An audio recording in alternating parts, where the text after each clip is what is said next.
Listo. Entonces, bueno, generalidades de los microorganismos. Entonces, ¿qué pasa, muchachos? Nosotros vamos a tener 4 grupos grandes de microorganismos y no hay más a partir de esos. No hay más aparte de esos que diga, ¿listo? Entonces, microorganismos tenemos 4. Tenemos los virus, las bacterias, los parásitos y los hongos. Y en este repaso los vamos a ver en ese mismo orden, ¿vale? Porque es importante tener en cuenta pues cómo funcionan, cómo se ven o por lo menos lo más básico de los microorganismos por 2 motivos. El primero, por lo que yo les venía diciendo a la clase pasada, la mayoría de ejemplos que nosotros vamos a ver para entender cómo funciona el sistema inmune van a tener que ver a partir de microorganismos. ¿Listo? Entonces, pues básicamente es por lo menos necesario tener unas nociones claras sobre qué es eso que se está atacando o con base a qué se está moldeando el sistema inmune, pues para que podamos, digamos, coger las nociones más rápido, ¿listo? Entender qué tipo de células se especializa en qué y por qué, ¿listo? Y para qué y bajo qué condición me serviría, bajo qué infección principalmente estaría elevado tal y tal célula, pues del sistema inmune, que son las que vamos a ver, yo creería que ya sería la próxima semana. Pues ustedes han visto, ¿no? Que por ejemplo cuando uno le toman un hemograma, entonces con base al recuento de leucocitos o neutrófilos, linfocitos, etcétera, pues ya dicen, no, pues esto puede ser un virus, esto puede ser una bacteria, esto puede ser un parásito, esto me pinta a hongo. Entonces es importante tener por lo menos esas nociones claras. Bien, entonces vamos a empezar con los virus. Los virus son muy pequeños, ¿listo? Tanto así que se les puede llamar o se les puede denominar también agentes filtrables. ¿Por qué agentes filtrables? Porque ellos usualmente son tan pequeños que logran pasar por espacios que otros tipos de microorganismos no logran pasar. ¿Está bien? Los virus tienen un tamaño mínimo de 20 nanómetros y máximo de 300 nanómetros. Eso es lo máximo que se ha registrado en tamaños de virus. ¿Está bien? ¿Qué quiere decir que sean agentes filtrables? Como les venía diciendo, que logran pasar por uniones que otros virus no, digo, que otros microorganismos no logran pasar. ¿Está bien? Entonces, pues puede que haya algunos virus que entren por las mucosas, ¿listo?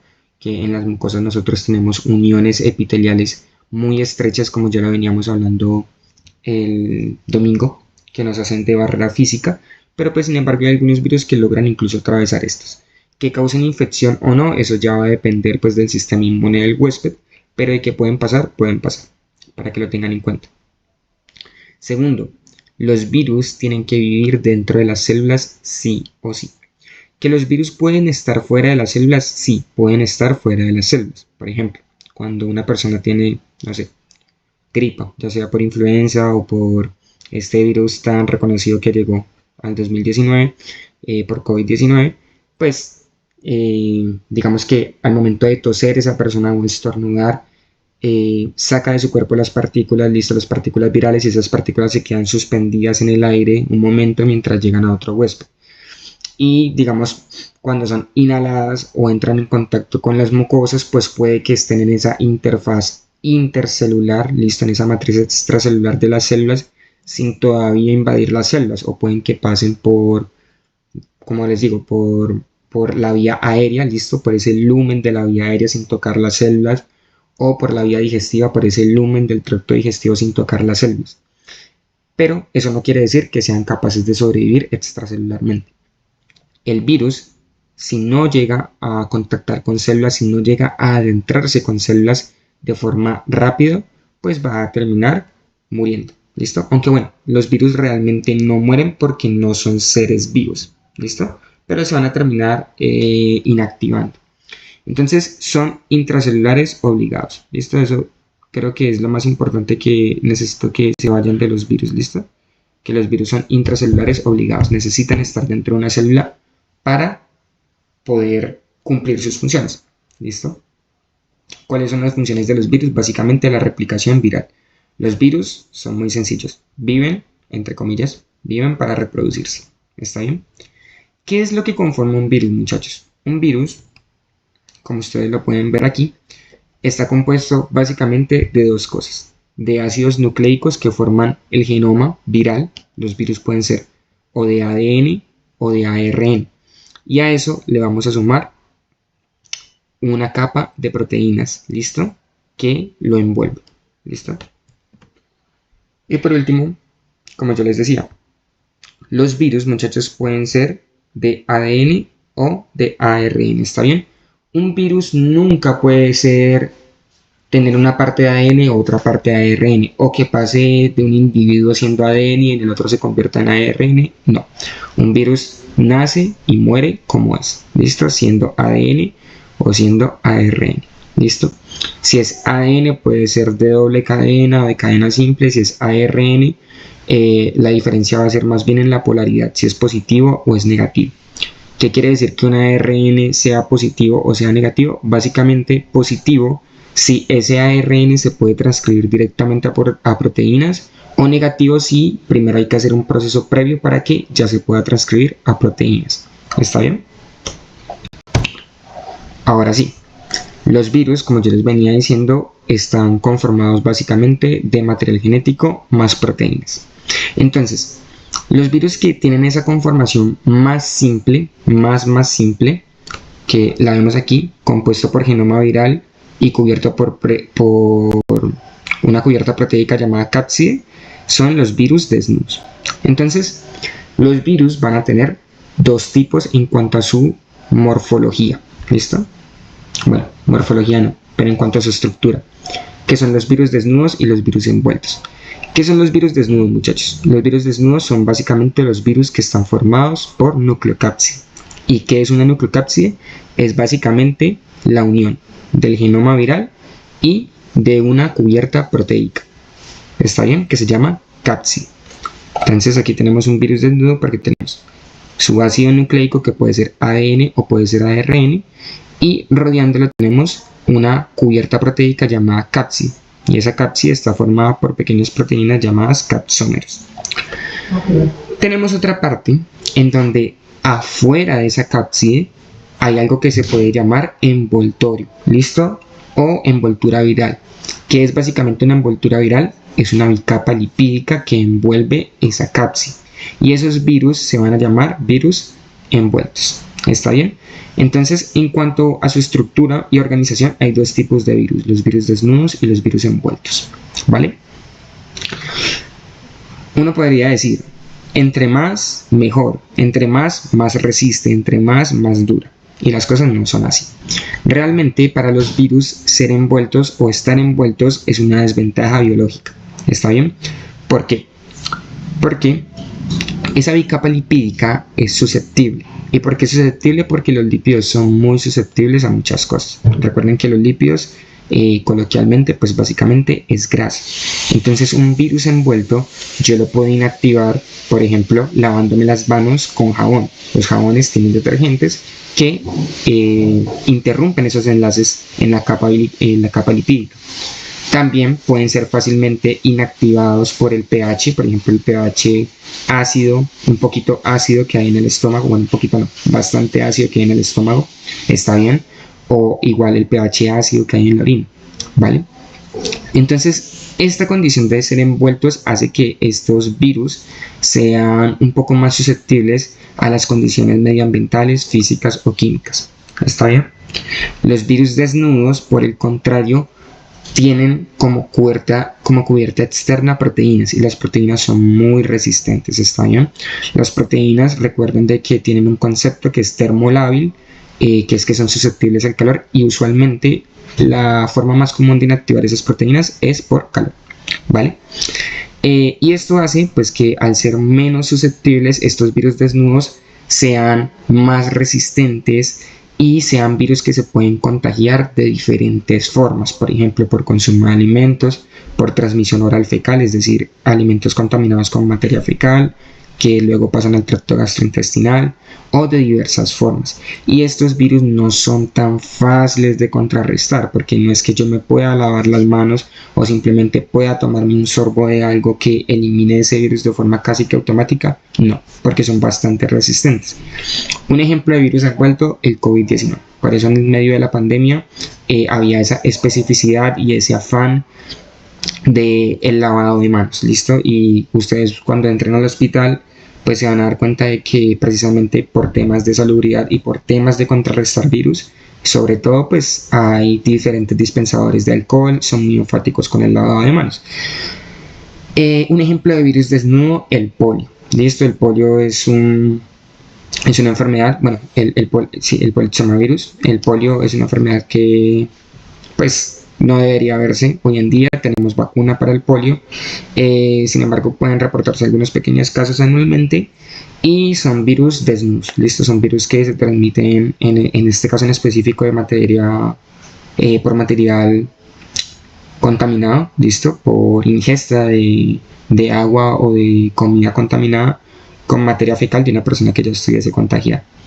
Entonces, claro, esa diferencia porque los virus desnudos son más resistentes que los envueltos.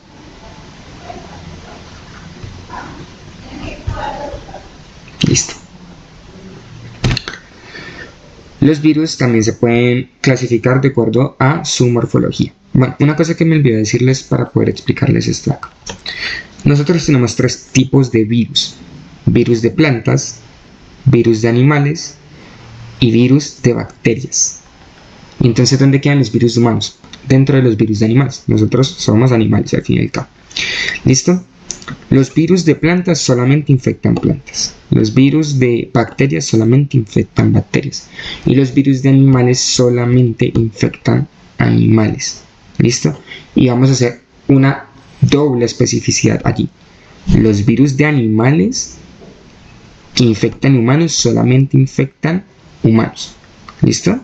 Los virus de animales que infectan animalitos como nosotros los conocemos, gatos, perros, caballos, etc., solamente infectan ese tipo de animales.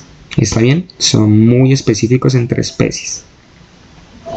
Eso es una ventaja realmente. Imagínense nosotros tener que estar lidiando con virus que les den a las plantas o con virus que les den a nuestras mascotas. Entonces, eso es una ventaja que tenemos nosotros con respecto a este tipo de microorganismos.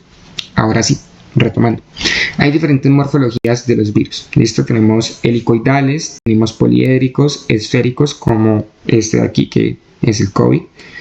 Y también el virus de la influenza tiene este aspecto. Y tenemos complejos. Esos complejos son básicamente esta estructura que está aquí. Es el que corresponde a los bacteriófagos. Los bacteriófagos son ese tipo de virus que les acabo de mencionar que infectan bacterias. ¿Vale? ¿Cuál es la consecuencia de que un virus infecte una bacteria? Pues puede ser buena para la bacteria, puede ser mala. Puede ser buena porque puede aumentar su patogenicidad, puede traerle consigo, digamos que, la puede llevar a desarrollar ciertos factores que le permitan un mejor rango de supervivencia, de infectividad, etc. O puede ser malo porque los pueden terminar inactivando. Recuerden de que los virus, ellos se acumulan dentro de la célula, muchachos. Y pues básicamente eso no es bueno. Porque hagan de cuenta que ustedes tienen una fábrica, ¿no? La célula es como una fábrica. ¿Qué pasa si yo tengo y traigo un montón de gente a que se reproduzca ahí adentro? Pues cada vez voy a tener más personas y me van a ir quitando el espacio para realizar las cosas realmente importantes. Además de que para reproducirse estos virus utilizan la indumentaria propia de la célula, o sea, utilizan los ribosomas de la célula, entre otras cosas. Entonces van a quitar espacio físico y también van a quitar espacio de trabajo. ¿Está bien? Entonces, ese mismo ejemplo que les acabo de traer para las bacterias, tengan en cuenta para las células de nosotros los humanos. Pero en nuestras células humanas siempre es negativo el efecto, ¿está bien? Porque básicamente interrumpen otros procesos como la síntesis de proteínas que son para nuestras células propias, ¿vale? Hay otra forma de clasificar los virus, ¿vale? Que es esta que describió aquí el doctor Baltimore. David Baltimore fue premio Nobel de Medicina en 1975 por un trabajo que hizo en investigación de células tumorales. Él básicamente nos dice en este cuadrito de que los virus, el objetivo de todos los virus es codificar para ARN mensajero. ¿Listo? Ya sean virus que son de ADN o virus que son de ARN, el objetivo es codificar para ARN mensajero. ¿Por qué creen que los virus codifican o tienen que codificar para ARN mensajero, muchachos? ¿Qué se les ocurre? para la síntesis de proteínas. Exacto, muy bien, porque ellos tienen que sintetizar proteínas. ¿Por qué tienen que sintetizar proteínas? Porque recuerden que un virus es básicamente material genético más proteínas. ¿Está bien?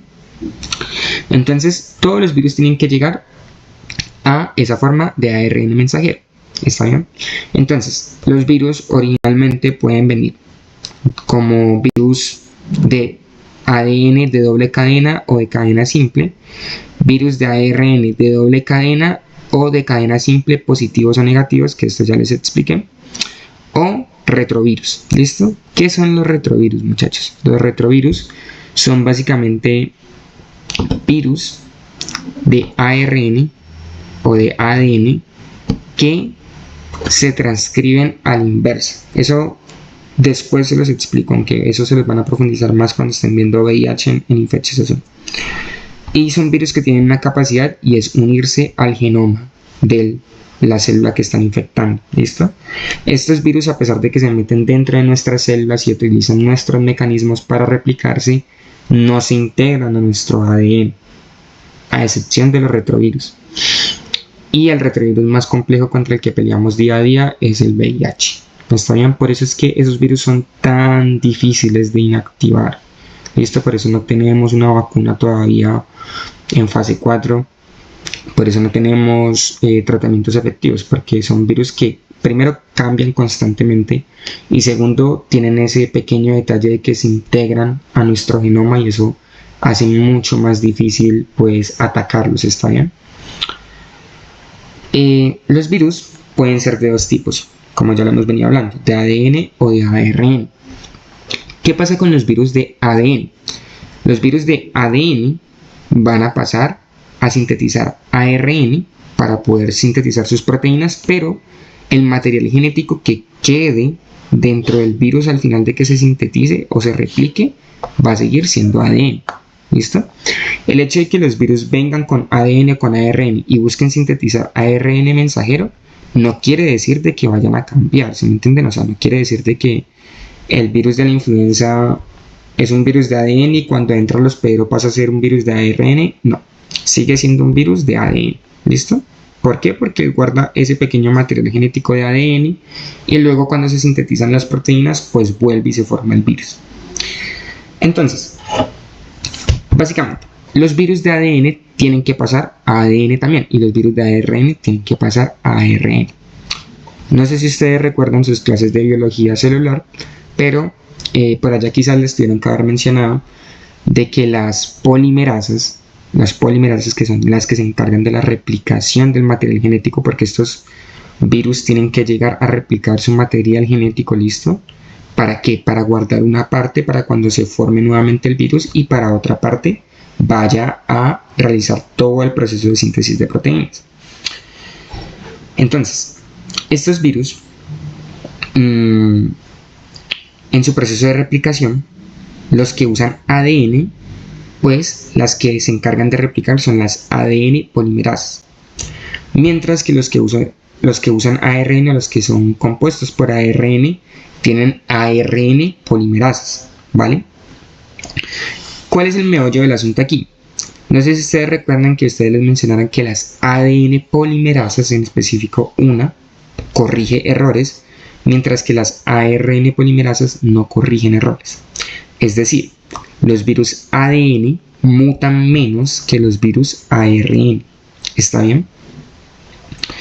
¿Qué pasa con que un virus tenga más mutaciones que el otro? Básicamente, dos cosas. La primera, las mutaciones pueden ser buenas o pueden ser malas. Depende del contexto. Pueden ser mutaciones que aumenten la infectividad del virus o pueden ser mutaciones que disminuyan esa infectividad del virus. ¿Está bien? Pueden ser mutaciones que inactiven el virus o haga que el virus no pueda infectar, o pueden ser mutaciones que lo hagan mucho más infectivo. Entonces, para nosotros como humanos, ¿qué es mejor? ¿Que el virus de ARN tenga más o menos mutaciones? La respuesta siempre va a ser de que tenga menos mutaciones, ¿vale? Entre menos mutaciones tenga un virus es mejor. ¿Por qué? Porque al tener menos mutaciones, nosotros siempre vamos a tener la misma secuencia del virus aislada. Y con base a esa secuencia del virus podemos sintetizar vacunas, podemos generar tratamientos. Pero si ese virus va mutando constantemente, nosotros no vamos a poder atacar. Es como si en el campo de guerra, en el ejemplo que yo les estaba poniendo el domingo, me ordenaran atacar unos soldados que tienen camisa azul. Si los soldados siempre permanecen con camisa azul porque no mutan, no varían, pues yo los puedo atacar mucho más fácil, entre comillas. Pero si los soldados se cambian y tienen una camisa azul con rojo y luego azul con blanco y luego es roja y luego es blanca y luego es verde y luego amarilla, pues hay constantes mutaciones que no me van a permitir llegar a un blanco en específico. ¿Listo? Una particularidad de estos virus de ARN es que estos virus pueden ser segmentados, es decir, pueden tener segmentos distintos entre sí. ¿Listo? Así como están aquí en esta gráfico de aquí a la derecha donde te dice virus de ARN segmentados. ¿Está bien? Entonces son básicamente virus que tienen un pedacito de ARN, ¿listo? Y luego ellos se meten en una célula y llega otro virus a esa célula y se combinan un pedacito del ARN que ellos ya tenían con el pedacito de ARN que trae el otro virus. Y ahí tienen dos segmentos de ARN diferentes que se unen y forman un nuevo segmento de ARN para un nuevo virus. ¿Listo? O para una nueva variante de ese virus. Y eso es lo que nos pasa con la influenza. Ustedes, ¿por qué creen que nos mandan a vacunarnos con influenza cada año? Porque la influenza todos los años varían. ¿Por qué? Porque hay diferentes virus, ¿listo? O sea, el virus que me va a dar a mí en mi secuencia no es el mismo que le va a dar a Carolina. ¿Está bien? Entonces, digamos, si Carolina y yo estamos cerca de Robert, por ejemplo, un nombre aquí que se me ocurre a ustedes, y los dos, no sé, le tosemos encima, los dos estornudamos encima, pues van a entrar un virus que viene de ella, otro virus que viene de mí, son en teoría el mismo virus, pero cada uno puede tener sus diferentes mutaciones, cada uno viene segmentado, entran ambos a las células de Robert y ahí se encuentran y se intercambian esos segmentos de ARN y forman una nueva variante de ese virus. Y así mismo va a suceder cuando Robert esté en contacto con otra persona, etcétera, etcétera, etcétera, etcétera. ¿Está bien? Esos nuevos segmentos de ARN que se forman a partir de la unión de dos o más diferentes se llaman quimeras. Ahora, entonces nosotros vamos a tener que los virus van a tener etapas de la replicación. ¿Está bien? Entonces, la primera fase, bueno, son dos fases, la fase temprana y la fase tardía. En la fase temprana nosotros vamos a tener el reconocimiento y la absorción. Los virus, para entrar a las células, siempre tienen que entrar por medio de un receptor. ¿Listo? Por medio de un receptor. Entonces, los virus pueden entrar uniéndose al receptor, ¿listo? Y ese receptor va a, digamos, encapsularse, es decir, se va a meter para aquí y va a pegar la membrana del virus, o bueno, la cápside del virus o la envoltura del virus, en caso de que sea un virus envuelto, con la bicapa lipídica de la célula, ¿listo?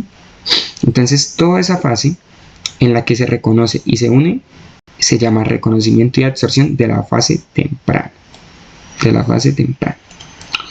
¿Qué va a pasar? Luego, pues este virus ya se unió aquí, tiene que ir hacia adentro de la célula. Esa fase se llama penetración. ¿Listo? Penetración. Una vez el virus esté penetrado, pues entonces, o haya penetrado la célula, pues entonces él abre esa cápside, en caso de que sea un virus desnudo, o en caso de que sea un virus envuelto, pues él abre esa bicapa lipídica y abre esa cápside a su vez y sale el material genético. ¿Listo? Miren que por ejemplo aquí nos están hablando de virus de ARN o virus de ADN. ¿Está bien? Ese material genético, entonces, ¿qué hace, muchachos? Él va hacia el núcleo, ¿listo? Hacia el núcleo y hace un proceso primero, que aquí nos lo están mostrando, de replicación. ¿Listo? Él replica su material genético, es decir, él aumenta ese número de copias de ADN o número de copias de ARN. Bueno, aquí sí lo estamos dando replicación. Luego hace un proceso de transcripción. ¿Listo? Ya sea, si es ADN pasa a ARN, y si es ARN pues se mantiene en ARN. ¿Pasa todo lo que se replicó? No. Recuerden de que el virus dice que tiene que guardar cierta cantidad de material genético. Entonces, hagan de cuenta que entró esta cantidad de material genético, ¿no? Entonces él hace un proceso de replicación y quedan estas copias. Listo, digamos 4 copias. 2 de esas copias van a ir a realizar el proceso de transcripción transcripción, ¿listo? Y síntesis de proteínas para formar las proteínas de la cápsida viral, y las otras 2 van a estar ahí esperando. ¿Listo? Entonces luego simplemente se unen estas proteínas más este material genético y así es como tenemos las nuevas copias del virus. ¿Entendidos allí?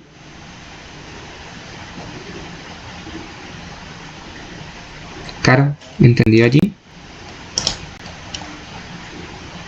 Sí. David.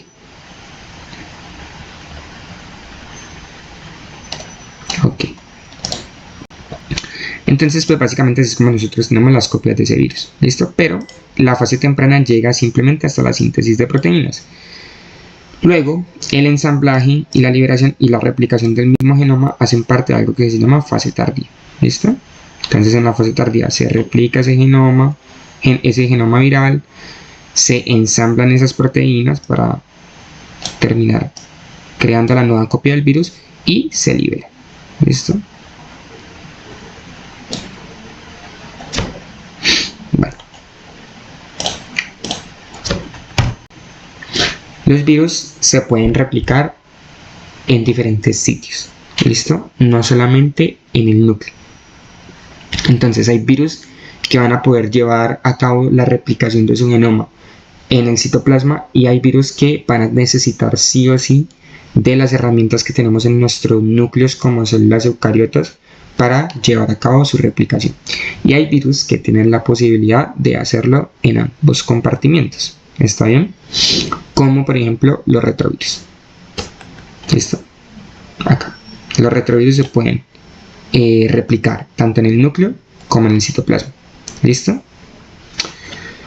¿Qué es lo que pasaba con los retrovirus y lo que yo les estaba explicando? A pesar de que ellos puedan entrar en el núcleo, nunca unen el material genético viral con el material genético de nuestra célula eucariota, a excepción de estos retrovirus. ¿Listo? ¿Cuál es el retrovirus más importante, el más mortal y el que siempre tienen que tener en la cabeza, por ejemplo, el retrovirus? El VIH. ¿Listo? El virus de la inmunodeficiencia humana se une a nuestro material genético y eso es lo que lo hace tan, pero tan difícil de poder tratar y contrarrestar.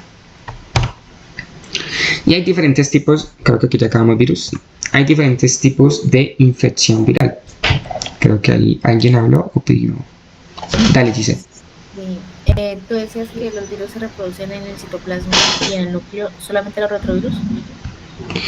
Los que pueden hacerlo en ambos son solamente los retrovirus. ¿Y normalmente dónde es? Normalmente es en uno o en otro. Bueno. Mira, aquí está. En el citoplasma se van a multiplicar o bueno, se van a replicar la mayoría de virus de ARN, mientras que en el núcleo se van a replicar la mayoría de virus de ADN. Esto tiene su razón de ser, esto no es al azar. ¿Por qué en el citoplasma van a venir la mayoría de virus de ARN a replicarse? Porque los virus de ARN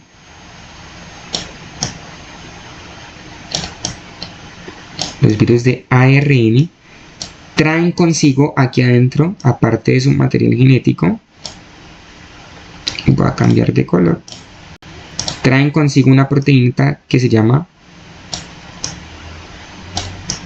RNA polimerasa. Recuerden que las polimerasas son las encargadas de la replicación, es decir, los virus de ARN traen consigo esa proteína que les permite replicarse.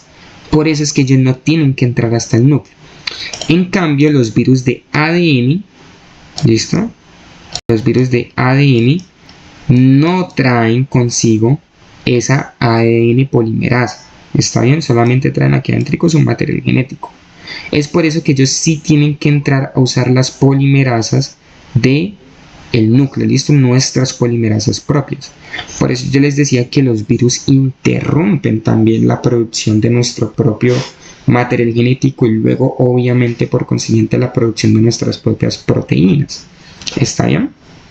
Entonces la mayoría de virus de ADN no traen una polimerasa que les permite replicarse fuera del núcleo. Pero sin embargo siempre hay excepciones a la regla. ¿Listo? Por ejemplo, el poxivirus puede replicarse en citoplasma. ¿Listo? Y es un virus de, o bueno, no puede replicarse en citoplasma, se tiene que replicar en citoplasma. ¿Listo? Y, por ejemplo, en este caso, los retrovirus, lo que yo les decía, pueden entrar en núcleos o en citoplasma, y el ortomyxovirus es un virus de ARN que no se replica en citoplasma, sino que se replica en núcleo. Entonces, básicamente para los que están escuchando la grabación, en conclusión, los virus de ADN no traen polimerasa propia, por eso tienen que utilizar las nuestras que están en nuestro núcleo, por eso tienen que entrar hasta el núcleo para replicarse. No todos, pero 99.99%, mientras que los virus de ARN traen sus propias ARN polimerasas y por eso pueden quedarse en el citoplasma replicándose. ¿Listo? No todos, pero el 99.9%. Los retrovirus pueden hacer su replicación tanto en un lado como en el otro. Cabe aclarar que los virus de ARN tienen muchos más errores, muchas más mutaciones, porque estas ARN polimerasas no pueden corregir errores, mientras que nuestras ADN polimerasas sí lo pueden hacer, y por eso los virus de ADN tienen menos mutaciones. ¿Qué es mejor para nosotros? Que los virus tengan menos mutaciones. Y nuevamente los virus no se integran con el material genético del hospedador, del huésped, a excepción de los retrovirus, que eso es lo que los hace tan difícil de tratar. Hay diferentes tipos de infección viral. ¿Cómo van hasta aquí? ¿Van bien? Listo. Veo que diseñó Marjorie. Hay diferentes tipos de infección viral. ¿Listo? Entonces tenemos las infecciones agudas. ¿Listo? Que es donde básicamente nos infectamos. Tenemos el virus en nuestro organismo un par de días y luego se elimina. ¿Listo? Como por ejemplo cuando nos da gripe. ¿Listo? Llega el virus de la influenza, lo tenemos en el organismo un par de días mientras lo logramos eliminar y luego todo rastro de ese virus desaparece. ¿Listo? Todo rastro de ese virus vuelve y llega a cero. Tenemos los virus crónicos, ¿listo? Por ejemplo, llega el virus, nos infecta, pero ese virus se permanece allí, y allí, y allí, y allí, y allí, ¿listo? Crónicamente, por ejemplo, nuevamente, el VIH, ¿está bien? Nunca se puede volver a bajar los niveles de VIH a cero. Una persona nunca va a estar completamente limpia luego de haberse contagiado por VIH, porque es un virus crónico. ¿Está bien? Es un virus crónico. Por ejemplo, hay personas que tienen infección. ¿Infección qué? Infección por herpes, que puede ser crónica, ¿vale? Y tenemos los virus latentes. Los virus latentes es donde nosotros tenemos una primera infección que se conoce como primoinfección, ¿listo? Donde el virus alcanza un pico y nosotros lo eliminamos casi que por completo de nuestro organismo, pero puede haber una pequeña cantidad de virus allí, ¿listo?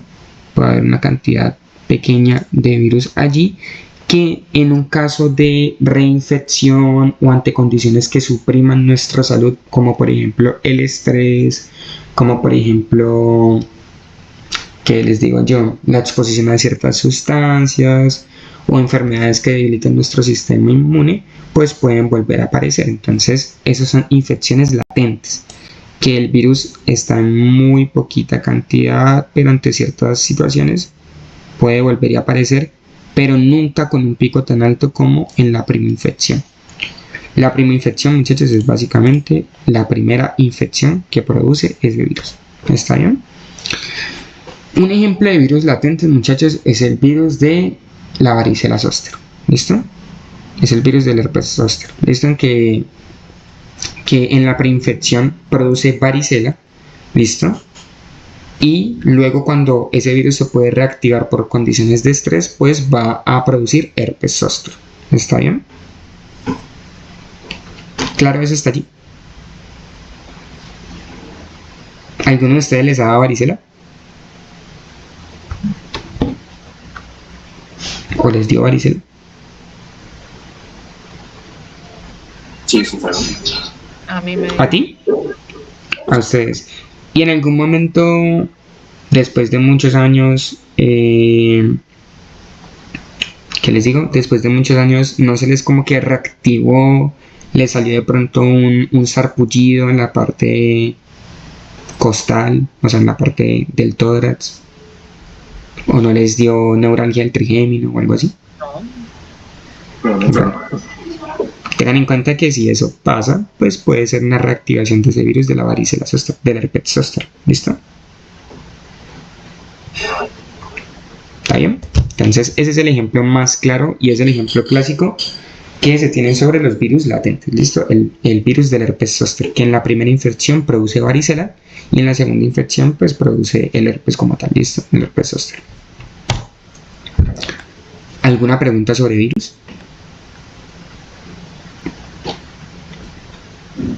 ¿O todo claro? Más para aquí a ver. David, ¿alguna pregunta? Marjorie, ¿alguna pregunta? No. Carolina, ¿alguna pregunta? No, ninguna. No, ¿Todo no. claro?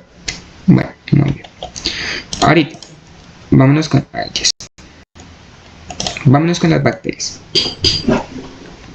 Las bacterias, primero, vamos a empezar clasificando por cómo se ve. ¿Listo? Cómo se vean en el microscopio. Básicamente, muchachos, la mayoría de bacterias se van a ver como peloticas, que pueden estar solas o juntas entre sí, o como óvalos, que pueden estar solos o juntos entre sí. ¿Listo? Las bacterias que sí pueden tener otro tipo de morfología, sí, lo pueden tener, como por ejemplo este que se llama espiroqueta. ¿Listo? Esta morfología de aquí. Las espiroquetas que por ejemplo son las que es el tipo de morfología. Se me olvidó el nombre de esta bacteria. Pero bueno, las bacterias pueden tener otras morfologías como por ejemplo las espiroquetas o esta que parece un frijol que se llama vibrio. ¿Listo? Como la bacteria del Vibrio cholerae produce el cólera. ¿Listo? Una enfermedad que fue muy común, muy común. Pues en la época colombina sobre todo, y pues que también hay un libro de nuestro más famoso escritor aquí en Colombia que toca un poquito ese tema, así sea de trasfondo, pero lo toca un poquito, que es el Vibrio cholerae, bacteria que produce la cólera. Sin embargo, esas formas en esas bacterias, muchachos, son para bacterias muy poco comunes. ¿Listo? Pueden tener también, digamos, forma de hélice, como el Helicobacter pylori. ¿Listo? El Helicobacter pylori, que es esa bacteria que produce o que se asocia principalmente a la mayoría de casos de gastritis en lo que corresponde a nuestro hemisferio, sobre todo países como Colombia y México, y que si no se cuida y no se trata a tiempo puede llevar un proceso degenerativo en las células, terminando produciendo o derivando en algo que es el cáncer de estómago, ¿vale? Sin embargo, repito, la mayoría de bacterias van a tener formas de circulitos o formas de óvalos. Si tienen formas de circulitos se conocen como cocos. ¿Listo? Y pueden ser cocos solos o diplococos, o si son muchos en línea, streptococos o estafilococos, etc. Y si son bacilos, pues pueden ser cocobacilo, bacilo, diplobacilo. ¿Está bien? Streptobacilo si están en línea, como lo pueden ver acá. ¿Vale? Entonces, por ejemplo, el neumococo, el meningococo, el estafilococcus, pues son bacterias con esa morfología cocoide. Y digamos la E. coli tiene forma de bacilo, ¿listo? O la tuberculosis, ¿listo? La bacteria que produce la tuberculosis, el Mycobacterium tuberculosis, tiene forma de bacilo, por ejemplo. ¿Está bien? Entonces, para que lo tengan en cuenta. Y esto de apéndices bacterianos, pues básicamente son como extensiones de las bacterias, pero pues de la morfología bacteriana, pero nada que ver. Me interesa que sepan que las bacterias pueden ser cocos, bacilos y otras formas, las principales, vibrio, espiroqueta y hélice, ¿vale? Ya se me secó la garganta. Bueno, recuerden, nosotros somos seres eucariotas. Las bacterias son seres procariotas. Por ende, nosotros tenemos envoltura nuclear y las bacterias no. Entonces, primero, las bacterias van a tener como material genético ADN y solamente ADN. ¿Cómo es ese ADN? Es un ADN de doble cadena, circular, cerrado entre sí, listo, no está abierto, sino que está cerradito. Miren acá, cerradito. Y está en un espacio llamado nucleoide. No está en un núcleo como tal porque el núcleo tiene envoltura y las bacterias no tienen envoltura nuclear, ¿vale? Entonces, el ADN principal de la bacteria va a estar en ese espacio llamado nucleoide, ¿listo? Y va a tener las características que les menciono acá. Sin embargo, las bacterias tienen pequeños pedazos de ADN que ellos pueden distribuir a lo largo de su citoplasma, ¿está bien? Y son pequeños pedacitos de ADN que tienen funciones que ya vamos a ver. Y esos pequeños pedacitos de ADN se llaman plásmidos. ¿Listo? Muchachos, el hecho de que no sea el ADN principal no quiere decir de que no sea ADN, es un ADN completamente funcional. Esos plásmidos son pequeños segmentos de ADN que tienen información para codificar proteínas que sirven principalmente para la supervivencia de la bacteria. ¿Supervivencia contra qué? Principalmente en nuestro contexto y en nuestro medio contra antibióticos, ¿vale? ¿Y por qué los plásmidos están de forma circular y en el citoplasma flotando? ¿Por qué no están con el resto del ADN? Pues básicamente porque esos plásmidos se pueden pasar de una bacteria a otra, ¿vale? Los plásmidos se pueden pasar de una bacteria a otra en un proceso que se llama transferencia horizontal. Las bacterias van a tener una membrana celular y una pared celular, listo. Membrana aquí, pared aquí. Y hay algunas bacterias que pueden tener una cubierta extra de carbohidratos, listo, que va a ser la cápsula. Entonces nosotros vamos a hablar de bacterias encapsuladas, listo. Así como hablábamos de virus envueltos, hay algunas bacterias que van a ser encapsuladas. Ejemplo clásico de bacteria encapsulada, el neumococo. Listo, y anótenlo por allí porque ya les voy a dar un ejemplo con eso. Y tengan en cuenta que la cápsula está compuesta principalmente de carbohidratos. Las bacterias aparte también van a tener elementos que les van a permitir su movilidad, como por ejemplo el flagelo. ¿Listo? El flagelo es como una colita, ¿listo? Así como a los peces la colita es lo que les permite moverse, ¿vale? Por el agua, pues a las bacterias lo que les va a permitir moverse en el espacio físico va a ser ese flagelo. Y también ellas, aquí no lo tienen representado, van a tener ciertos pelitos, digamos, que les sobresalen, que les van a ayudar a arrastrarse. Esos pelitos se llaman pilis. Bueno, así. Pilis. ¿Está bien?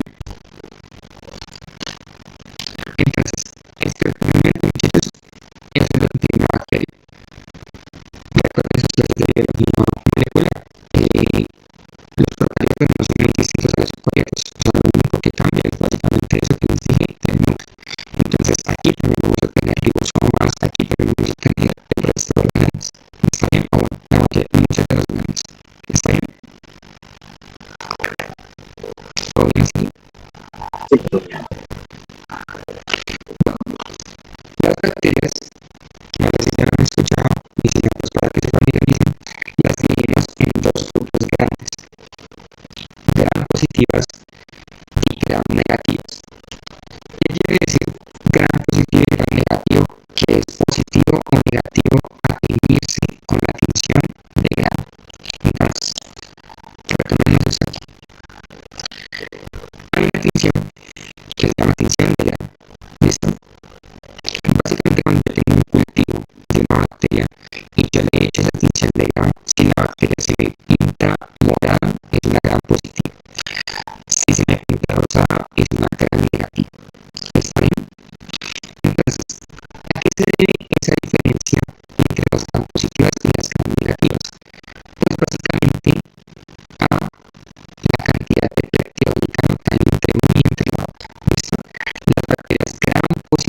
bacteriológica, entonces por eso es que las gram positivas se van a tener de morado, mientras que las gram negativas se van a tener de rosa.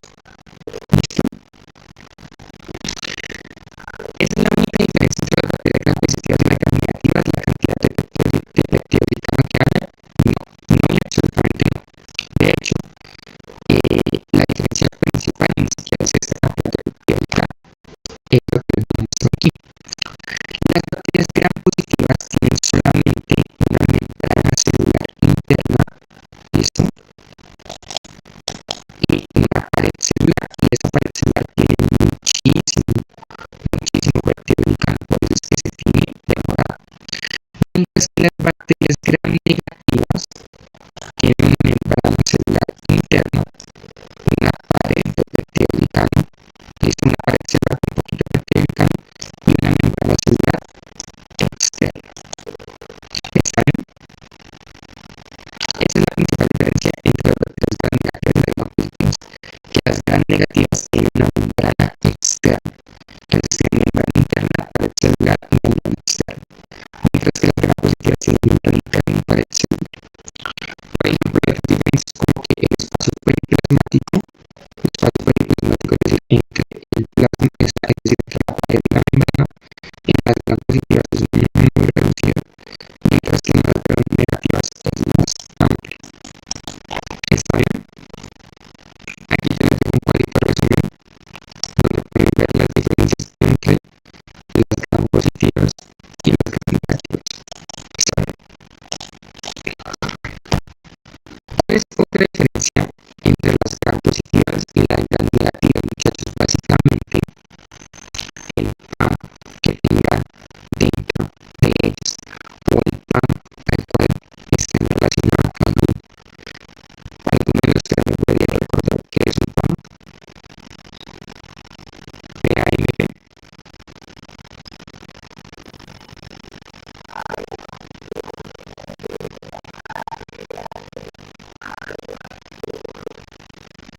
Eso era patrón. Exacto, patrón asociado a molécula patrón. Está bien. Recuerden que los PAMs son características comunes del grupo de microorganismos que son esenciales para la supervivencia del mismo, que no están presentes en nuestras células como humanos y por eso es que inducen la respuesta inmune cuando son reconocidos por los PRRs, patrones, receptores de reconocimiento de patrones. ¿Listo? Entonces, todas las bacterias gram positivas van a tener un PAM en específico, todas las bacterias gram negativas van a tener un PAM en específico para ellas. ¿Listo?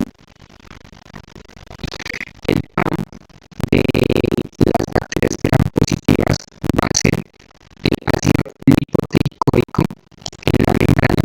¿Listo? Ácido lipoteicoico y el ácido teicoico en la pared. ¿Listo? De hecho, aquí está la marca. Ácido lipoteicoico en la membrana y ácido teicoico en la pared. Ese va a ser el PAM de las bacterias gram positivas. Todas las bacterias gram positivas van a tener ácido lipoteicoico en la membrana y ácido teicoico en la pared. Entonces, todas las bacterias gram positivas van a necesitar esos elementos en su pared, es esencial para su supervivencia, no hace parte de nuestras células y por eso es que se reconoce como un PAM. El DAM, el PAM de las células gram negativas, de las bacterias gram negativas, es el lipopolisacárido. ¿Listo? Aquí está el lipopolisacárido que está en su membrana externa. Miren, aquí está la membrana interna, la pared y la membrana externa. ¿Listo? Entonces, ese lipopolisacárido va a ser el PAM de todas las bacterias gram negativas. Y el lipopolisacárido tiene tres componentes. ¿Listo? Un componente más externo que se llama el antígeno o un corte de polisacáridos, que es básicamente un grupo de polisacáridos, y un componente más interno que se llama el lípido A. ¿Listo? El antígeno O es básicamente la porción induce la respuesta inmune. No se vaya a confundir. No es que por ser, no es porque, no es que porque aquí diga antígeno, entonces es un antígeno y no es un PAM. Listo, es un PAM porque es común para todas las bacterias gram negativas. Esto es solamente pues como la denominación científica. ¿Está bien? Entonces, el antígeno O es esa parte del lipopolisacárido que induce la respuesta inmune. El copolisacárido es la parte que une el antígeno O con el lípido A. ¿Y qué es ese lípido A? Básicamente ese lípido A es lo que se conoce, por algunos de ustedes espero que hayan escuchado, como endotoxina. ¿Está bien? ¿Qué es la endotoxina? La endotoxina es esa parte no que induce la respuesta inmune, sino la que produce enfermedad. ¿Está bien? La que va a llevar a la respuesta patogénica, la que va a llevar a que se produzca inflamación. Y esa inflamación crónica y ese daño en los tejidos por parte de estas endotoxinas, pues puede llevar a algo tan fuerte como un shock séptico. ¿Listo? Y eso desemboca en la muerte del paciente. Entonces, pues, los pacientes cuando tienen infecciones muy fuertes por este tipo de bacterias gram negativas, pues pueden llegar hasta este estado de un shock y finalmente morir. No es que las bacterias gram positivas no lo produzcan, no, pero pues este es el ejemplo específico de las gram negativas. ¿Está bien? Entonces recuerden, el PAM de las bacterias gram positivas es el ácido tricónico y el hipotricónico, mientras que el de las bacterias gram negativas es el lipopolisacárido. ¿Listo? Y en ambos casos estamos hablando de un PAM porque son comunes cada uno para las bacterias gram positivas o para las bacterias gram negativas. Hay bacterias que están encapsuladas, como se venía diciendo. La cápsula es básicamente un recubierto de polisacáridos y polipéptidos que rodean esa pared celular. ¿Para qué le sirve la cápsula? La cápsula básicamente le sirve para evitar la fagocitosis y para protegerse más contra las inclemencias del medio ambiente, ya sean medios ácidos o muy calientes o muy fríos. Entonces, esa cápsula ustedes la van a encontrar, o sea, la van a mencionar principalmente como una herramienta para protegerse de la fagocitosis. Recuerden que la fagocitosis es que llegue una célula que genera sus macrófagos y hagan que se coma ese microorganismo. ¿Está bien? También en esa cápsula hay factores que pueden aumentar la virulencia, es decir, pueden aumentar la patogenicidad, el daño que pueda realizar esa bacteria. ¿Vale? También, pues, digamos que en estas cápsulas hay ciertos elementos, principalmente carbohidratos, que pueden hacer de que esa unión entre la bacteria con las células nuestras pues pueda ser más estrecha, y eso también sería un factor de virulencia. Esa cápsula también puede ayudar a que sean menos atacados por otros tipos de microorganismos. Recuerden que nosotros tenemos una microbiota propia que también nos ayuda y hace parte de esas barreras, esas tres barreras que yo les mencioné. ¿Está bien? Y lo que les voy a hablar, las bacterias encapsuladas son muy importantes en la clínica. ¿Está bien? ¿Por qué? Porque usualmente estas bacterias llevan al paciente a puntos muy fuertes, como por ejemplo el meningococo. El meningococo es una bacteria encapsulada que termina produciendo meningitis. La meningitis es algo muy difícil de tratar, es algo que puede comprometer fácilmente la vida del paciente. Como por ejemplo el neumococo. El neumococo puede producir neumonías muy graves que comprometen la vida del paciente. ¿Y por qué son objeto de vacunas? No sé si ustedes recuerden que yo les mencioné que los linfocitos B1, ¿listo? Los linfocitos de la zona vaginal, los B2, que son los que están en los órganos linfoides secundarios, ellos son los que están más presentes, ¿listo?, alrededor del cuerpo. Sin embargo, ellos no pueden desarrollar memoria inmune si lo que reconocen no es una proteína. Es decir, ellos tienen que reconocer sí o sí una proteína como antígeno para poder desarrollar memoria inmune. Entonces, ¿qué pasa? Estas bacterias capsuladas, recuerden que la cápsula tiene una gran cantidad de polisacáridos.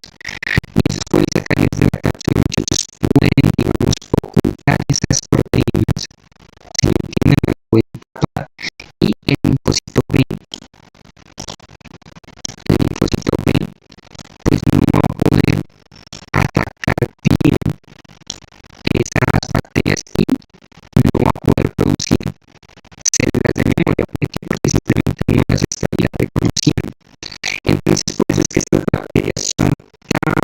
objeto de estudio para las vacunas.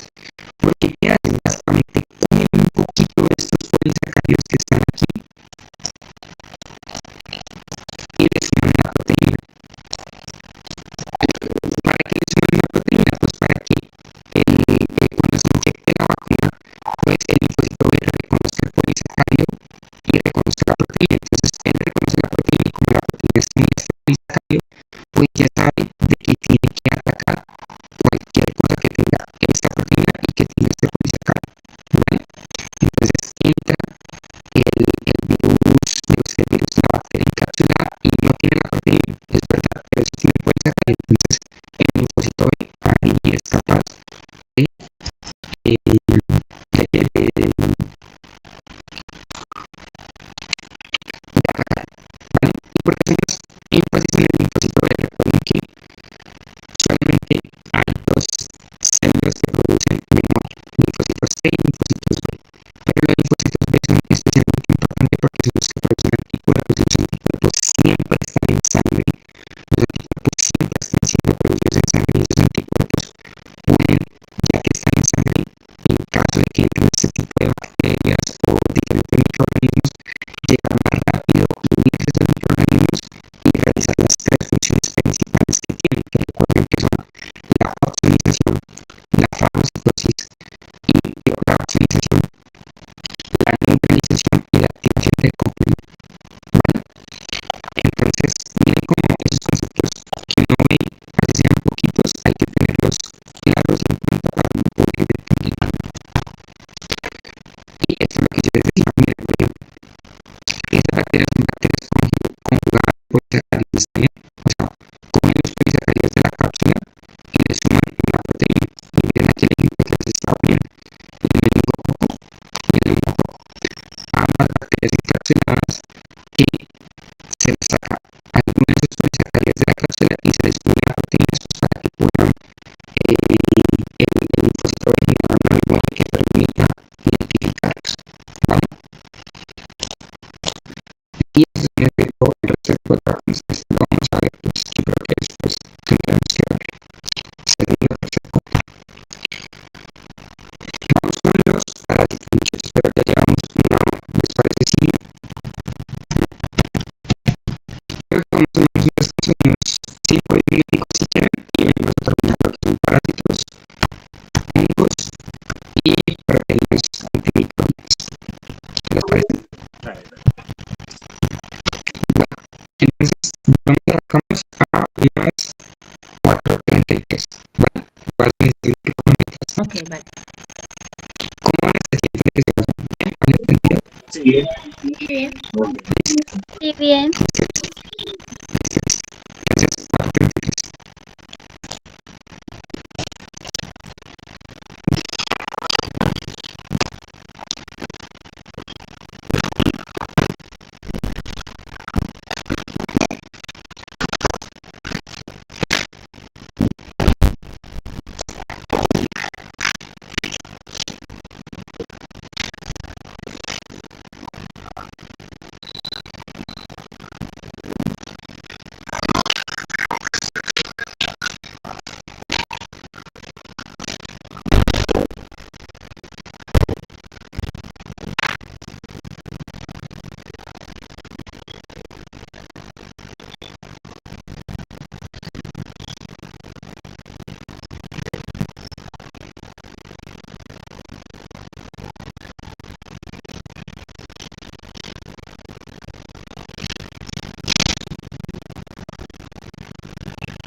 Sí.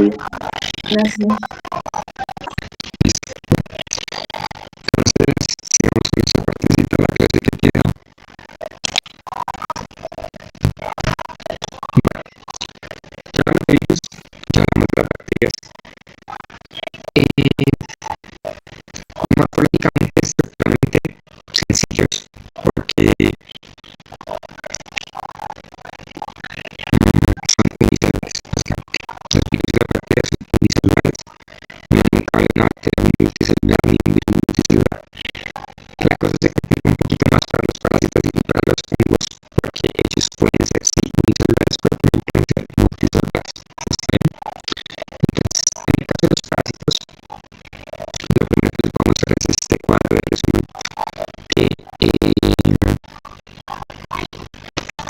nos habla que los parásitos pueden ser unicelulares, y eso se llama protozoarios, o pueden ser multicelulares, y eso se llama helmintos. ¿Listo? Los protozoarios, muchachos, tienen diferentes formas. ¿Listo? Forma ameboide, forma flagelada. Este osporozoa no es tanto la forma, sino más bien la forma en la que se reproducen, y también pueden ser ciliados. ¿Listo? Ejemplo muy claro, muy específico de un protozoario que siempre tiene que tener en la mente para nuestro contexto el plasmodium. ¿Listo? El plasmodium es un protozoario que produce la malaria, porque siempre tiene que tenerlo en la mente por nuestro contexto, por otras cosas que le pueden decir. Primero, la malaria es endémica en Buenaventura.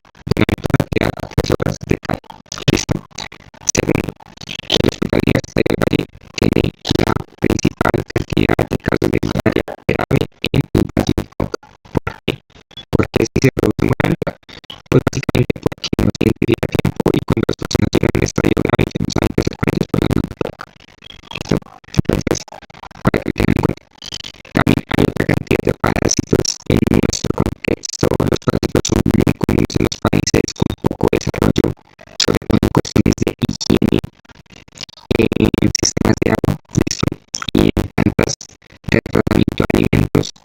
Entonces, pues, puede que los parásitos sean muy comunes en ciertas regiones de Colombia, ¿listo? Y obviamente en todo lo que son países como África, etcétera, eso es la meca y la mata de los parásitos. Allá hay cosas que los microorganismos naturalmente en esos países, sobre todo en África subsahariana, hay microorganismos que en ninguna otra parte del mundo se ven. ¿Vale? Y por otra parte, nosotros tenemos los parásitos multicelulares. Esos parásitos multicelulares son los que adquieren forma de gusanos. ¿Listo? Esos feos horribles son los helmintos, que son los multicelulares. Entonces, recordar, los parásitos pueden ser protozoarios y unicelulares, siempre quédense en la cabeza con la malaria, y pueden ser multicelulares también llamados helmintos. Esos helmintos se dividen en dos, no sé, aquí 3 divisiones, pero realmente son 2. ¿Listo? Ellos se pueden dividir en platihelmintos, les voy a poner aquí, platihelmintos, que son gusanos planos, muchachos. Estos gusanos planos. O nematodos, que son gusanitos redondos. Listo, gusanos redondos. Solamente que estos platihelmintos se pueden dividir a su vez en 2 tipos: en cestos o en trematos. Cestos o trematos. ¿Vale? Aquí tenemos algo que no nos pasaba con los virus y que se me olvidó también mencionar para las bacterias, es que básicamente la bacteria que infecte animal puede afectar humano. Para esto que infecte animal puede afectar humano. ¿Listo? Entonces, los parásitos, recordar esas 3 clasificaciones principalmente. ¿Listo? Unicelular, multicelular, y si es multicelular, si es un gusano plano o un gusano redondo. Redondo, nematodo, plano, pues platihelminto, que puede ser cesto o tremato. Miren, por ejemplo, aquí en los cestos está la famosa L, ¿vale? Que son esos gusanos grandísimos, grandísimos, horribles, que usualmente se tratan cuando el paciente ya ha fallecido. Estos ejemplos que ustedes están viendo aquí, la leishmania, la tricomonas, la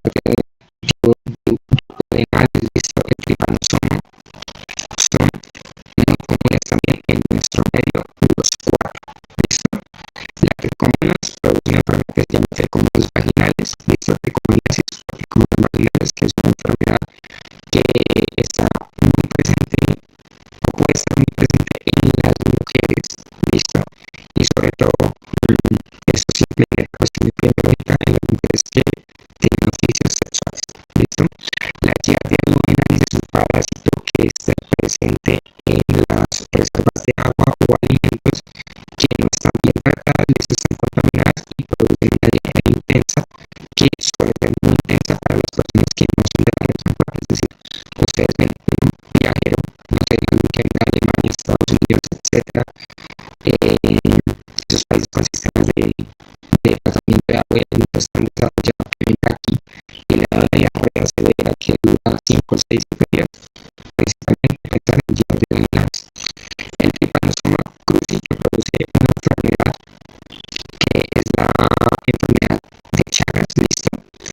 Es una enfermedad que es muy común en nuestro medio, ¿listo? Es una enfermedad que puede agrandar el corazón o puede agrandar el sistema digestivo, literalmente lo agranda, lo inflama e interrumpe sus funciones. Está bien, dependiendo de la zona de Latinoamérica en donde se encuentre.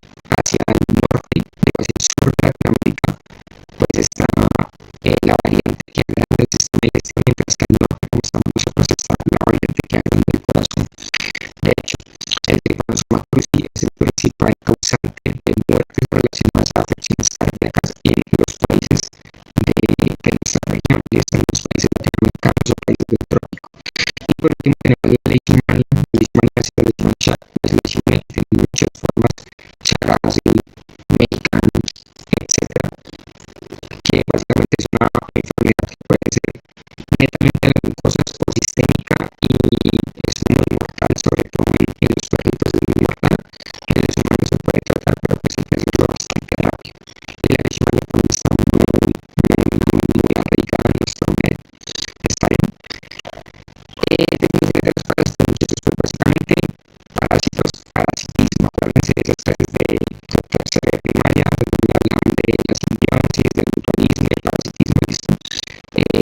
Son parásitos, no recibimos nosotros ningún tipo de beneficio de ellos, pero ellos se benefician completamente de nosotros. ¿Está bien? Entonces adquieren nuestros nutrientes, roban nuestra sangre, etcétera, y pues básicamente la ausencia de esos nutrientes en nosotros conlleva a que se produzcan estas enfermedades. Por ejemplo, este parásito que está aquí, el Aspergillus en el estómago duodenal, son parásitos que se pegan en el duodeno y se encargan de chupar sangre. Entonces la persona entra en estado anímico horrible. Clasificación de los parásitos, ya vimos protozoarios, polinitos, también algún tipo de parásitos que no tienen que estar necesariamente dentro de nosotros, como los piojos, ¿listo? Que son los ectoparásitos. Relación con nosotros el huésped, básicamente nosotros podemos sobrevivir sin los parásitos, pero los parásitos no pueden vivir sin nosotros. Ciclos de vida, muchachos. Los ciclos de vida, básicamente, hacen referencia a todo el proceso que tiene que vivir el parásito para llegar de su forma más inmadura a su forma madura. ¿Listo? Y eso lo puede realizar en un individuo o en varios individuos. Puede que él consiga un estadio dentro de un individuo y luego tenga que pasar a otro individuo para hacer un estadio más maduro. Por ejemplo, lo que yo les venía hablando de la malaria, ¿listo? El plasmodium tiene un ciclo de vida complejo porque no se desarrolla completamente dentro de un mismo individuo, sino que él desarrolla una parte en el mosquito que transmite la malaria, que es el anófeles, y luego la otra parte la desarrolla una vez ya dentro del cuerpo humano, ¿vale? Entonces, esos ciclos de vida, muchachos, son muy importantes. De hecho, yo aquí les traigo una imagen. Esto es lo que ustedes van a ver en Infecciosas 2. Toda la parte de parásitos es básicamente entender la patogenicidad del parásito, entender las vías de crecimiento del parásito, pero sobre todo entender su ciclo de vida y qué pasa en cada parte del ciclo de vida. ¿Está bien? Porque dependiendo del ciclo de vida del parásito, si digamos es un parásito que tiene una parte de su ciclo de vida en los pulmones nuestros, como es el caso del encimostoma o nuestro duodeno, pues van a tener diferentes manifestaciones que van a ser respiratorias, digestivas, y eso lo puede orientar a uno hacia un diagnóstico, ¿vale? Entonces, ciclos de vida pueden ser en un solo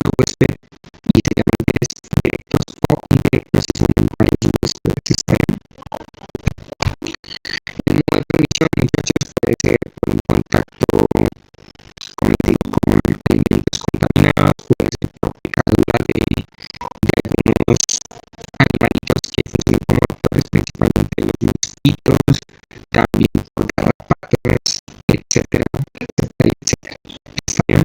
¿Cuáles son las ventajas que tienen estos parásitos? No ventajas para nosotros, sino ventajas para ellos, que algunos tienen algo que se llama ventosas, que son como unos dientes que les permiten agarrarse en un sitio. Por ejemplo, el ancilostoma. El ancilostoma es una cosa horrible así, porque es como tiene la cabeza aquí, aquí en el cuello, y tiene dos dientes así que les permiten pegarse al duodeno y chupar y chupar y chupar sangre. Y pues el daño puede ser que te venía diciendo. Ellos básicamente se alimentan de nuestros nutrientes, listo, generando pues un conflicto allí, está entre lo que va para ellos y lo que va para nuestras células. También ellos pueden estarse reproduciendo en sitios como por ejemplo el pulmón e interferir entonces con ese intercambio gaseoso y interferir entonces con la respiración. Y también está que los parásitos están recubiertos, en este caso hablando solamente de los esbintos, los parásitos, los gusanos están recubiertos básicamente de algo que se llama cutícula. ¿Listo? Cutícula. Y esa cutícula puede liberar mediadores que produzcan inflamación y daño en los tejidos. ¿Listo? Eso es básicamente lo que tiene que parásitos. No les voy a complicar más la vida ahorita explicándoles algo aparte. Tener en cuenta principalmente lo que les dije de los ciclos de gestión, pero lo que necesitan saber ahorita para inmunología es básicamente este principio de vida y esta clasificación, ¿vale? ¿Cuáles las células de las células que vamos a ver la próxima semana? Yo creo, porque mañana tengo pensado, bueno, pasado mañana tengo pensado que hagamos citoquinas. Las células para las cuales las ven una vez, les voy a seguir escribiendo aquí cortico.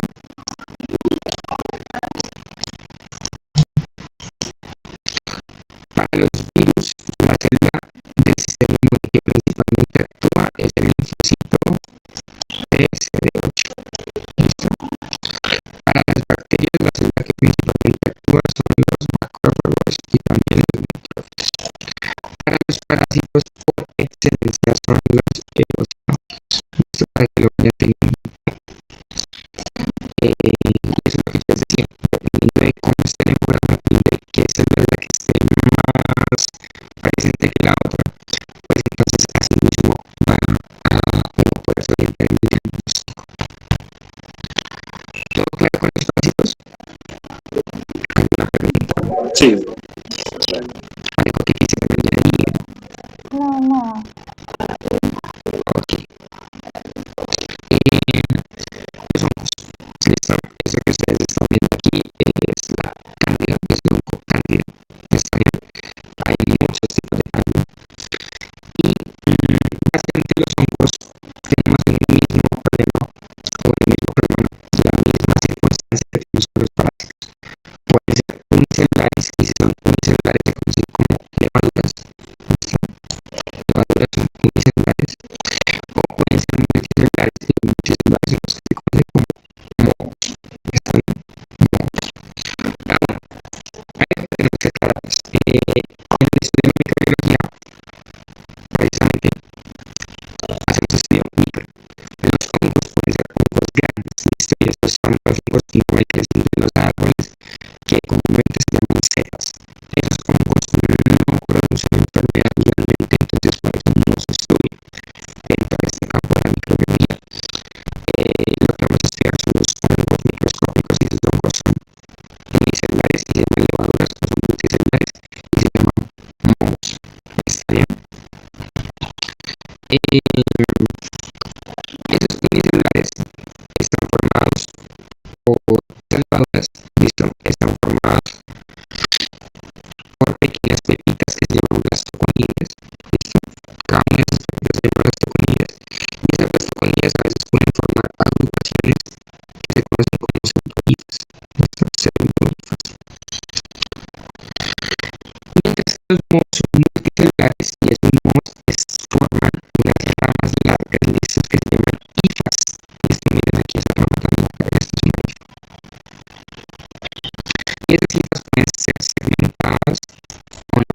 es decir, pueden ser aceptadas o aceptadas. Recuerden que los mohos son multicelulares. En cuanto a la morfología de los hongos, eso es lo único que tienen que saber por el momento. ¿Listo? Pero ¿qué pasa? ¿Qué es el problema que pasa? Bueno, y que la unión de varias hifas forma algo que se llama micelio, que es básicamente varias hifas entrelazadas entre sí. Entonces, recordemos, los hongos microscópicos pueden ser de dos tipos. Levaduras que son unicelulares y están formadas por blastoconidias, cada uno de estos peptidos se llama blastoconidia, y esas blastoconidias pueden formar pseudohifas. O mohos que son multicelulares y están formando hifas que pueden ser aceptadas o aceptadas, ¿listo? Y la unión de varias hifas aceptadas o aceptadas pues va a producir un micelio. Muchachos, el hongo que tenga hifas aceptadas solamente tiene hifas aceptadas. El hongo que tenga hifas aceptadas solamente puede tener hifas aceptadas. Pero ¿cuál es el meollo del problema del asunto? Existe algo que se llama dimorfismo. ¿Listo? Hay hongos que son dismórficos. ¿Cómo así dismórficos? Que pueden ser tanto levadura como moho. Pero ¿cómo así? Si yo les acabo de decir que un hongo es un moho o es levadura. Exactamente. O es blanco o es negro. ¿Listo? Un hongo uno lo puede encontrar en forma de levadura o lo puede encontrar en forma de moho dentro del organismo. ¿Listo? Y afuera lo puede encontrar en forma de levadura o lo puede encontrar en forma de moho. No es como que yo te pudiera parte de esta cantidad al final. Para mí esto fuese levadura y esto fuese moho. No. Pero puede pasar de que hay ciertos tipos de hongos que a ciertas temperaturas, por ejemplo la temperatura ambiente, que son 25 grados, se comporten como una levadura y cuando ingresen al microorganismo, al organismo que diga a 37 grados en adelante, se comporten como un moho. Esto sí puede pasar y eso se llama dimorfismo. Ese mismo hongo, sí, si yo lo estudio y saco un cultivo de un humano, lo voy a encontrar en forma de moho. Si yo saco un cultivo, no sé, de una planta, lo encuentro en forma de levadura. Sigue siendo el mismo hongo, sí. ¿Qué cambia?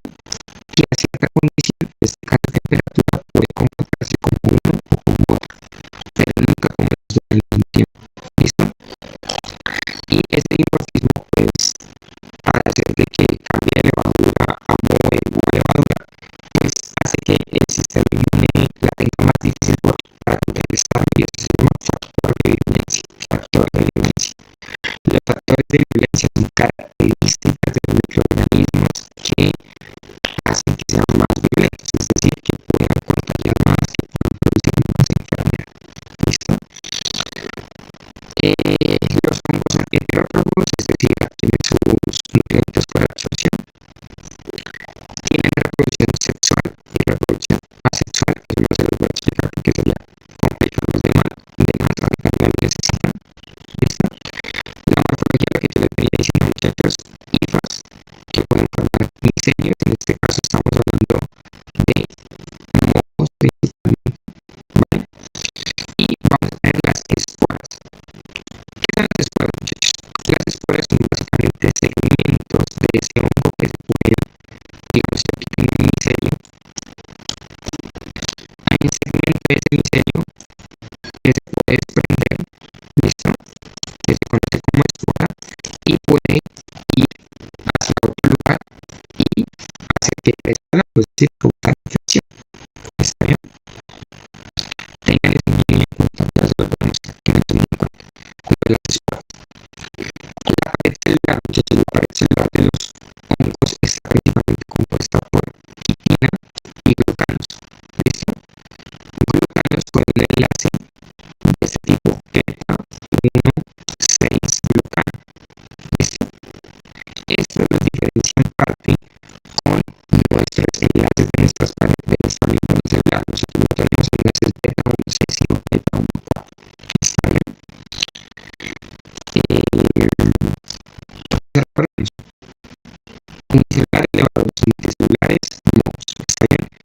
Dimórficos que pueden ser mohos o levaduras, nunca los dos al mismo tiempo y depende de la condición medioambiental. Principalmente esa condición es la temperatura.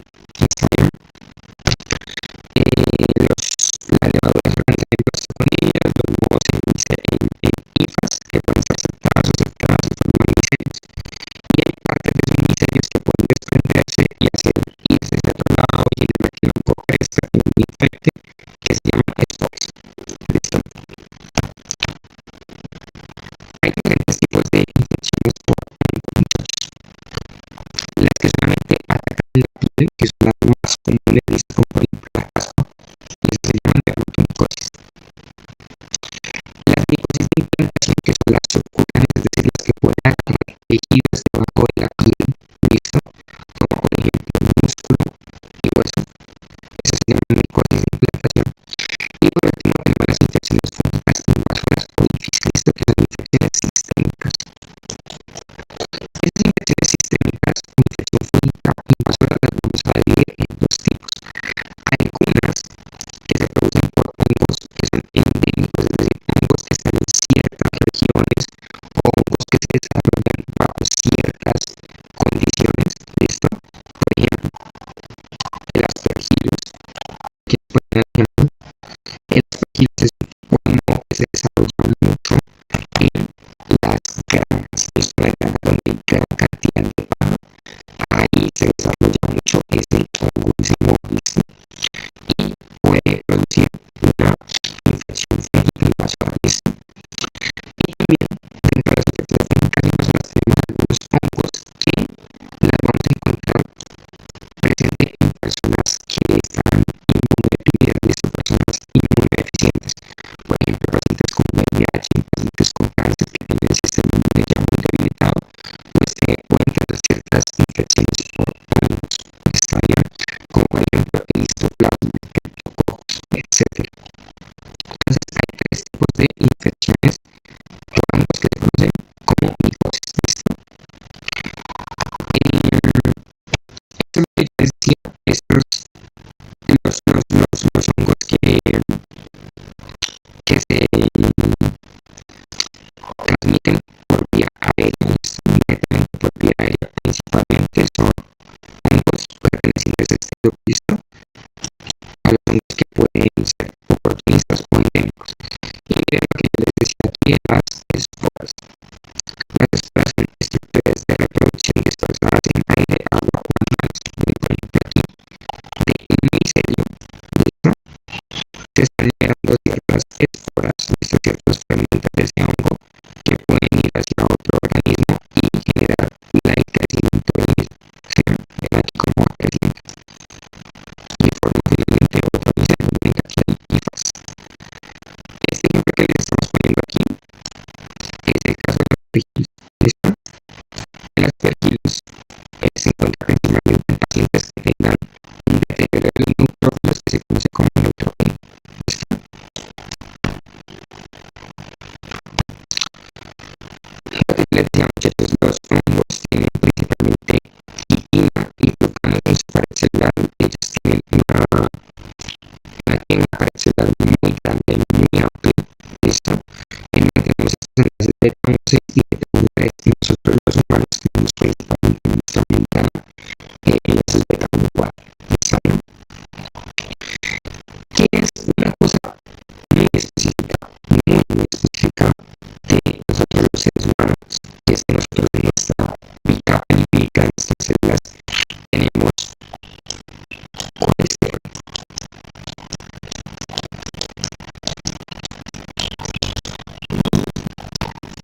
Colesterol, ¿listo? El colesterol es que es esa molécula que le ayuda a la rigidez, para la flexibilidad de la célula, etcétera, etcétera, etcétera. Resulta que los hongos no tienen colesterol. Los hongos no tienen colesterol. Los hongos tienen una variante que se llama ergosterol. ¿Listo? Ergosterol. Entonces, regla general, muchachos.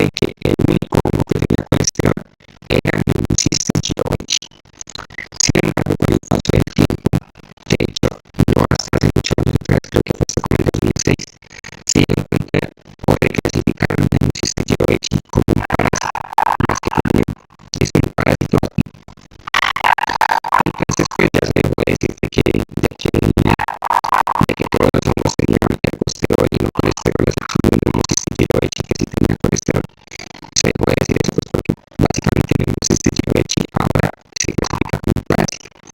Y es un parásito cazador de sí. Es decir, paciente que tenga este Givenchy, paciente que no tenga por 90% tiene sí, no VIH, sino sí, que es la última etapa. ¿Listo? Los hongos también tienen una actividad clínica muy importante y es que hay ciertos hongos que cuando aparecen diseminados, ¿listo?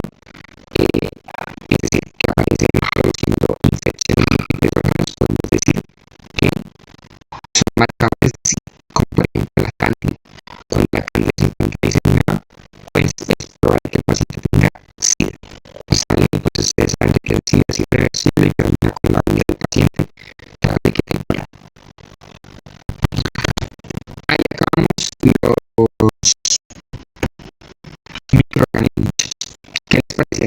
¿No otra vez? A ver, me gusta mucho. Sí. ¿Alguna pregunta?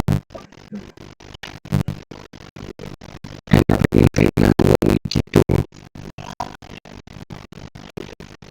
Aquí el herético y los demás que probablemente no les explico las veces que pues es como para que también cuando ustedes lleguen a infecto o un infectado pues tengan por lo menos esta primera parte de esta primera clase de nociones muy claras, familiarícense con ellos porque los van a trabajar durante los siguientes 3 semestres, listo, lo que pueden ver en inmunología, luego van a ver los infectólogos, luego van a ver infectólogos, son hermosos, a mí me encantan, realmente que los microorganismos son muy fascinantes, uno aprende demasiado cuando coge ese microorganismo y lo integra eficientemente. Entonces, si ustedes tienen una excusa para volver a repasar fisio, cardio, fisio, endocrino, fisio, pulmonar, hagan el esfuerzo y háganlo con respecto o conmutativamente mientras están gestionando el infecto, porque realmente es mucho dolor y cualquier cosa pues ahí en ese tiempo pues esperamos que estemos teniendo buena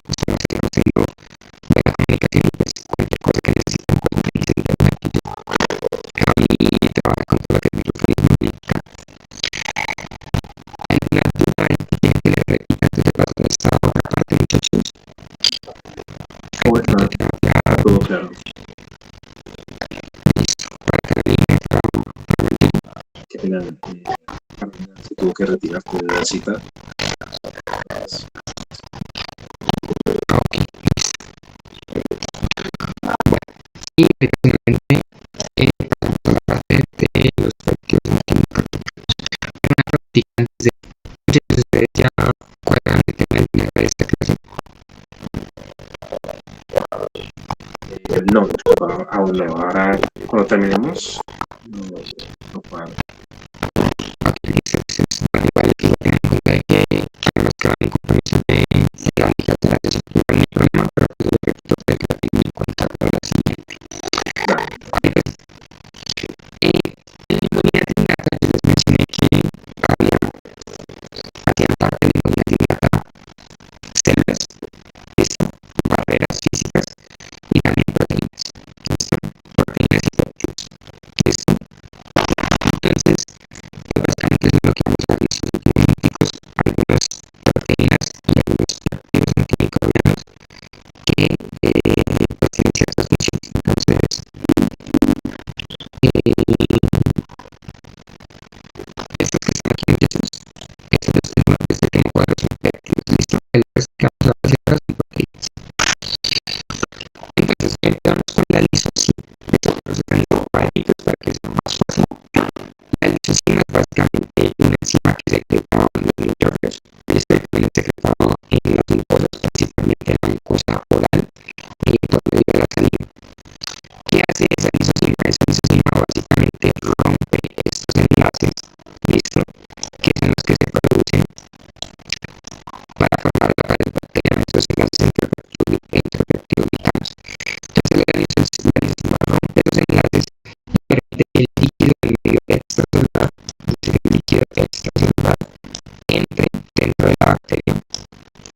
muchachos, básicamente la doctrina está secretada por la mayoría de criterios que conforman cosas en esta vida. Y esa, la doctrina, muchachos, básicamente lo que hace es que secuestra el hierro. ¿Listo? Secuestra el hierro. Y ese hierro es muy importante en la mayoría de microorganismos para sus procesos de infección y de replicación. ¿Listo? Procesos de infección, procesos de replicación. Entonces, pues el secuestro que se dieron, muchachos, se limita básicamente a la supervivencia, replicación e infección del microorganismo. Y también en la misma lactoferrina lo que ayuda es a que se liberen ciertos tipos de moléculas llamadas interferones. ¿Listo? Aquí les mencioné el interferón de tipo 1 y que luego les vamos a ver que pues esos interferones tienen principalmente, como les digo, los interferones tienen principalmente función de respuesta antiviral. Tenemos el inhibidor de proteasas, muchachos, básicamente el inhibidor de proteasas lo que hace es inhibir esas proteasas.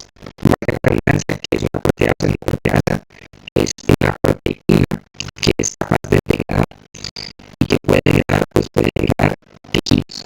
¿Listo? Para que degraden tejidos, digamos, esas proteínas que salen de las bacterias o de los parásitos, sobre todo los parásitos o de los hongos, pero específicamente los parásitos y bacterias, pues esas proteínas se liberan, muchachos, para poder abrir los tejidos y que ellas puedan entrar, que estos microorganismos puedan penetrar. Entonces los leucocitos pueden liberar estas proteínas para evitar que haya daño en el tejido y así evita que entren estos tipos de microorganismos, sean oportunistas o no. ¿Listo? La lactoferrina, muchachos, la lactoferrina son básicamente de dos tipos. La lactoferrina es aquí. La proteína es así. La proteína es así. También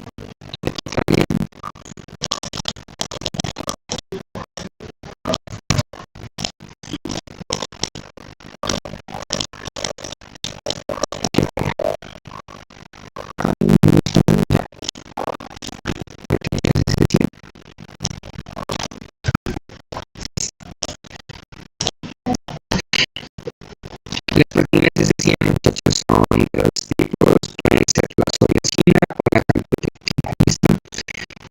Están producidas principalmente por neutrófilos. Neutrófilos, aquí están los neutrófilos. Y también por células epiteliales que pueden estar en la piel produciendo soleacina o recurren a diferentes tipos de terapia, ya sea digestivo o urogenital produciendo calprotectina. ¿Qué hacen esas proteínas de sección? Esas proteínas de sección básicamente secuestran cationes, cationes como el zinc, como el magnesio, como el potasio, etcétera, como el mismo hierro. Es decir, esas proteínas de sección, muchachos, tienen la misma función que la lactoferrina, solamente que la lactoferrina solamente secuestra hierro, mientras que las proteínas de sección secuestran otros elementos, otros cationes que son importantes para la supervivencia, reproducción y patogenicidad de diferentes tipos de microorganismos. Entonces la soleacina tiene un efecto principal contra la Escherichia coli, que lo mencioné antes. La calprotectina tiene un efecto principal al secuestrar principalmente calcio contra el Staphylococcus aureus, mientras la calprotectina también dice que es un marcador clínico de enfermedades inflamatorias. De hecho es muy importante para que lo recuerden grandes. La calprotectina realmente es un marcador de inflamación que se usa mucho. Y como les venía diciendo, la soleacina se detecta principalmente por elementos que la calprotectina por neutrófilos y también por células epiteliales que están recubriendo los tractos, sea urogenital, sea digestivo. El surfactante, muchachos, el surfactante que algo que deben haber visto si habían fisiología pulmonar, que es la tensión superficial, para evitar el colapso de los alveolos, etcétera, etcétera, etcétera, etcétera, etcétera, etcétera.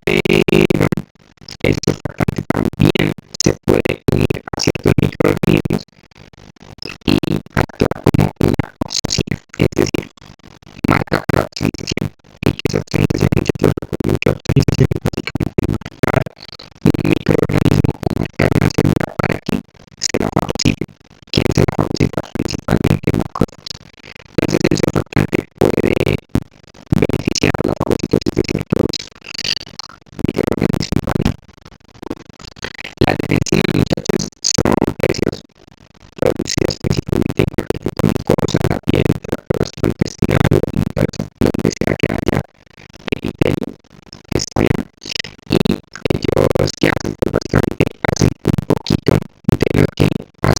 primera proteína que vimos, ¿listo?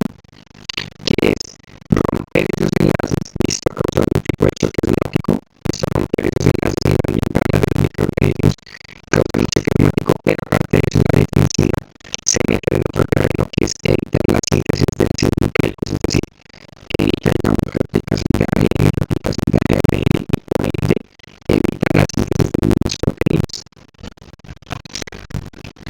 Y por ejemplo tenemos las catencinas, la histatina y la estradicidina, ¿listo?